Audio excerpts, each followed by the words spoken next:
വിശുദ്ധർ മാർച്ച് 4 വിശുദ്ധ കാസിമിർ.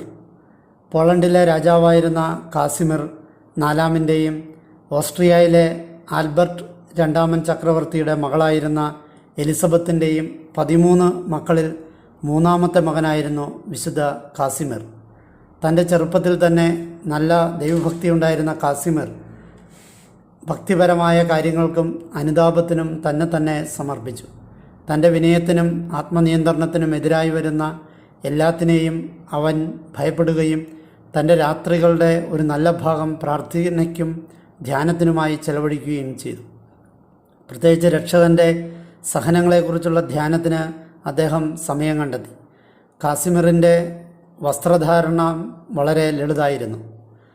എപ്പോഴും ദൈവസന്നിധിയിൽ കഴിഞ്ഞിരുന്നതിനാൽ സദാസമയവും അവൻ ശാന്തനും പ്രസരിപ്പ് നിറഞ്ഞവനുമായിരുന്നു. ദൈവത്തോടുള്ള അവൻ്റെ സ്നേഹം പാപങ്ങളോടുള്ള കരുണയായി പ്രകടിപ്പിക്കപ്പെട്ടു. പാപങ്ങളുടെ ഉന്നമനത്തിനായി അവൻ തനിക്കുള്ളതെല്ലാം ചെലവഴിച്ചു. മാത്രമല്ല, തൻ്റെ പിതാവിൻ്റെയും ബൊഹേമിയയിലെ രാജാവായിരുന്ന തൻ്റെ സഹോദരനായിരുന്ന ലാഡിസ്ലാവൂസിൻ്റെയും പക്കൽ അവനുണ്ടായിരുന്ന സ്വാധീനം ഉപയോഗിച്ച് ദരിദ്രർക്കായി തനിക്ക് കഴിയുന്നതെല്ലാം അവൻ ചെയ്തു. പരിശുദ്ധ അമ്മയോടുള്ള അപാരമായ ഭക്തിയാൽ വിശുദ്ധൻ എപ്പോഴും ലാറ്റിൻ സ്തുതിയായ ഓംനി ഡൈ മാരിയെ ചൊല്ലിക്കൊണ്ടിരിക്കുമായിരുന്നു. വിശുദ്ധൻ്റെ ആഗ്രഹപ്രകാരം ആ സ്തുതിയുടെ ഒരു പകർപ്പ് അവനോടുകൂടി അടക്കം ചെയ്യപ്പെട്ടിട്ടുമുണ്ട്. ബിറ്റിൽ സ്റ്റോണിൻ്റെ പരിഭാഷയിൽ ഈ സ്തോത്രഗീതത്തെ പ്രത്യേകം എടുത്തു പറയാനുണ്ട്. ദിനംതോറും മറിയത്തിനായി പാടുവിൻ, ഡെയിലി സിംഗ് ടു മേരി എന്ന ഈ സ്തോത്രഗീതം വിശുദ്ധ കാസിമിറിൻ്റെ ഗീതം എന്നാണ് വിളിക്കപ്പെടുന്നത്. എന്നാൽ വിശുദ്ധ കാസിമിറിനും 3 നൂറ്റാണ്ട് മുൻപേ രചിക്കപ്പെട്ടിട്ടുള്ളതാണ് ഈ ഗീതം. അക്കാലത്ത് ഹംഗറിയയിലെ ചില പ്രഭുക്കന്മാർ തങ്ങളുടെ രാജാവായിരുന്ന മത്തിയാസ് കോർവിനൂസിൻ്റെ കീഴിൽ സന്തുഷ്ടരായിരുന്നില്ല. അതിനാൽ 1471 അവർ പോളണ്ടിലെ രാജാവിനോട് അദ്ദേഹത്തിൻ്റെ മകനായ കാസിമിറിനെ തങ്ങളുടെ രാജാവായി വാഴിക്കുവാൻ അനുവദിക്കണമെന്ന് അപേക്ഷിച്ചു. ആ സമയത്ത് 15 വയസ്സുപോലും പൂർത്തിയായിട്ടില്ലാതിരുന്ന വിശുദ്ധൻ ഇതിലൊട്ടും തൽപരനല്ലാതിരുന്നിട്ടുകൂടി തൻ്റെ പിതാവിനോട് അനുസരണക്കേട് കാണിക്കാതിരിക്കുന്നതിനായി ഒരു സൈന്യത്തെയും നയിച്ചുകൊണ്ട് അതിർത്തിയിലേക്ക് പോയി.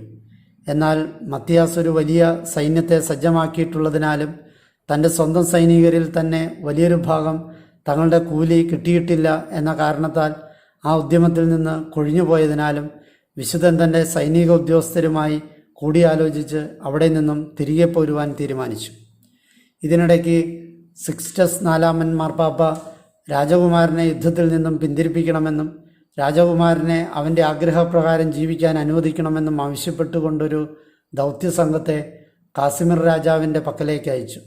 രാജകുമാരൻ ചെയ്യുന്നത് ശരിയാണെന്ന ഉറച്ച വിശ്വാസമായിരുന്നു മാർപ്പാപ്പയെ ഇതിന് പ്രേരിപ്പിച്ചത്.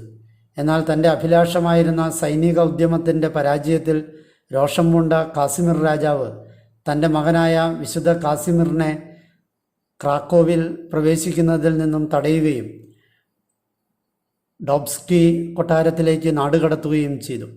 യാതൊരു എതിർപ്പും കൂടാതെ വിശുദ്ധൻ അതനുസരിക്കുകയും 3 മാസക്കാലത്തോളം ആ കൊട്ടാരത്തിൽ തടവിൽ കഴിയുകയും ചെയ്തു.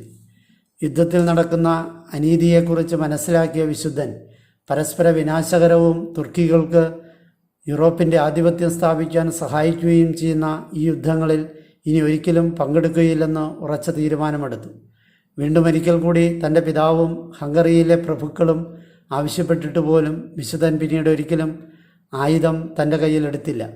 അദ്ദേഹം തൻ്റെ പഠനങ്ങളിലേക്കും പ്രാർത്ഥനകളിലേക്കും തിരികെ പോന്നു. തൻ്റെ പിതാവിൻ്റെ അഭാവത്തിൽ അദ്ദേഹം കുറേ കാലം പോളണ്ടിലെ വൈസ്രോയിയായി സേവനമനുഷ്ഠിച്ചു.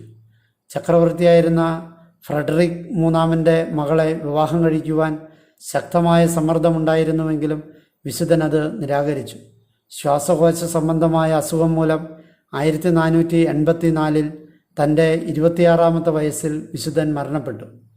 വിൽനായിലാണ് അദ്ദേഹത്തെ അടക്കം ചെയ്തത്. വിശുദ്ധൻ്റെ ഭൗതികാവശിഷ്ടങ്ങൾ ഇപ്പോഴും അവിടുത്തെ സെൻറ്റ് സ്റ്റാനിസ്ലാവോസ് ദേവാലയത്തിൽ സൂക്ഷിച്ചിരിക്കുന്നു. ഈ കബറിടത്തിൽ നിരവധി അത്ഭുതങ്ങൾ നടന്നിട്ടുള്ളതായി രേഖപ്പെടുത്തിയിട്ടുണ്ട്. 1521 അദ്ദേഹത്തെ വിശുദ്ധനായി പ്രഖ്യാപിച്ചത്.